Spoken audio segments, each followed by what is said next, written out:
Ito ang mga nakatagong mga heroes ng bansa natin. Palakpakan naman natin ang mga vloggers na nandiyan dyan. Lahat po subscribe kayo sa kanila dahil sila ang kulay na nagbabalita ngayon. Hindi nababayaran, hindi nahahawakan sa leeg. Tama po ba o tama-tama? So hindi ko naman isa-isa pa sa nandiyan yung mga vloggers. Paki-subscribe po silang lahat. Dahil hindi po nakakarating ang ibang balita sa mainstream. So kailangan po natin ang mga vloggers. Practice lang po. Kiboloy! Up. Ngayon naman, Duterte. Duterte! Duterte! Duterte! Stop! Ngayon, practicein natin ha. Kiboloy, Duterte, Kiboloy, Duterte. Okay po ba? Ay, mahina. Isa pa, okay po ba? Kiboloy, Duterte, Kiboloy, Duterte, Kiboloy. Stop. Okay? Sino po ang hindi iwi? Kiboloy, Duterte. Ulit. Sino ang sigurado hindi ate? Kiboloy, Duterte.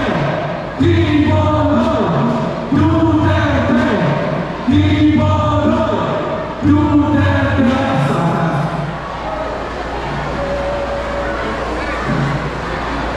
Ako ang hihingan ha. Alam niyo po, isa sa mga pinagmamalaki ko, itong mga ating senador. Lahat po sila, alam ko, pag sinabihan ni PRRD ng practice, hindi tatanggi. Sila po ay walang bahid ng droga. Tama po ba?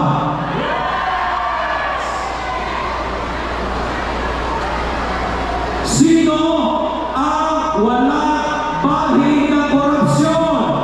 Kiboloy, Duterte. Kiboloy, Duterte.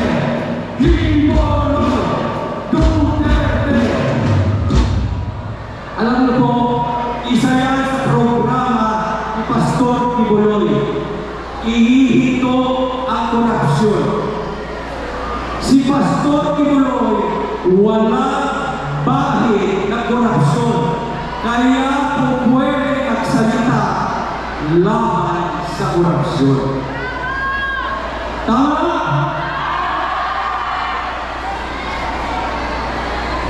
Bakit tayo pupunta sa luma kung gusto natin ang pagbabago? Sino dito sa mga senators na to? Sino dito ang niwi?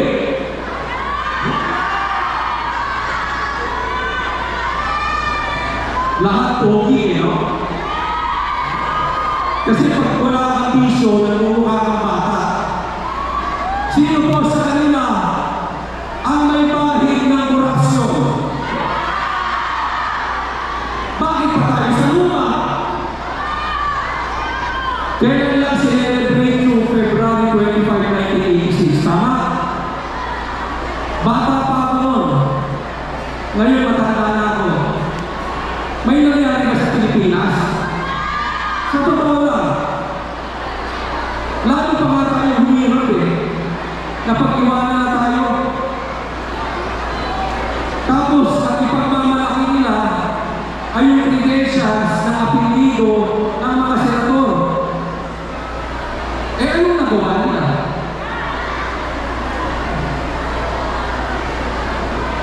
Ano? Nasolusyon ba ang gutom ng taong bayan? O mas lamang na gutom? Diba? Sino dito? O, huwag na kayong takwe. Sino dito yung buhay ka ng 1986? Sige, pakitaas. Mapupubata ako. 1986. Umalis pa ang buhay ng Pilipinas. Sa totoo lang. Di ba puro apelido? Apelido ang mga sikat. Wala namang nagawa. Sino ang nag-ayos ng Davao? Quiboloy Duterte! Quiboloy Duterte! Quiboloy Duterte! Stop! Alam niyo po, nakikinig na ako ng Davao. Nakakaiging po ang Davao. Dati napakagulo ng Davao. Ngayon, maayos na. Kaya huwag po natin kakalimutan. Ha? Kung gusto natin maayos, isa-isahin natin. Jimmy Bondo, De La Rosa, Bato De La Rosa, Bongo, Atty. J.V. Hilo, Atty. Raul Lambino, Congressman Rodante Marcoleta, Atty. Vic Rodriguez, Philip Salvador, at higit sa lahat ang huli, Pastor